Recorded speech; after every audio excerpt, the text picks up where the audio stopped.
আমাদের দেশের উন্নতি আমগরি করতে হইব। আর তাছাড়াও আমার একটা মেয়ে আছে, আমার মেয়ে পড়াশোনা করাইয়া মানুষ করতে হইব।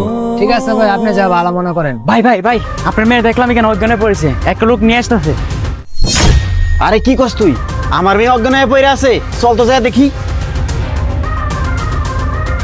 আরে ভাই, ওর কি হয়েছে? ও তো আমার মেয়ে।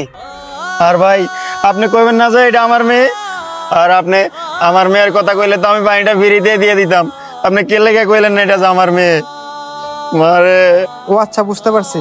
আপনার মেয়ের কথা বললে পানি ফ্রিতে দিতেন, যখনই অন্য কারো কথা বলছি তখনই 2 লিটার পানি 600 টাকা বানিয়ে ফেলছেন।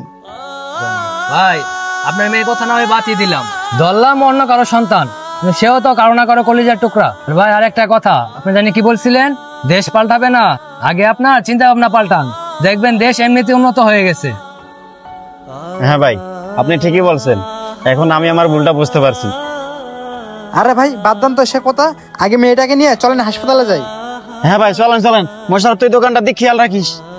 এই ভিডিওটা দেখে কি বুঝলেন? এটা শুধু আমাদের বাংলাদেশেই সম্ভব। বিপদের সময় লক্ষ্য করলে দেখা যায় অসাধু কিছু ব্যবসায়িকরা মানুষের বিপদ দেখে পণ্যের দাম 10 গুণ বাড়িয়ে দেয়, যেমনটা মাইলস্টোন স্কুলের বিমান দুর্ঘটনায় দেখা গেছে। তাদের উদ্দেশ্যে একটা কথা বলতে চাই, সব সময় ব্যবসার কথা চিন্তা করলে হয় না, কিছু কিছু সময় মানবিক দিক থেকেও দেখতে হয়। ভিডিওটি ভালো লাগলে অবশ্যই শেয়ার করে দিবেন। ধন্যবাদ সবাইকে।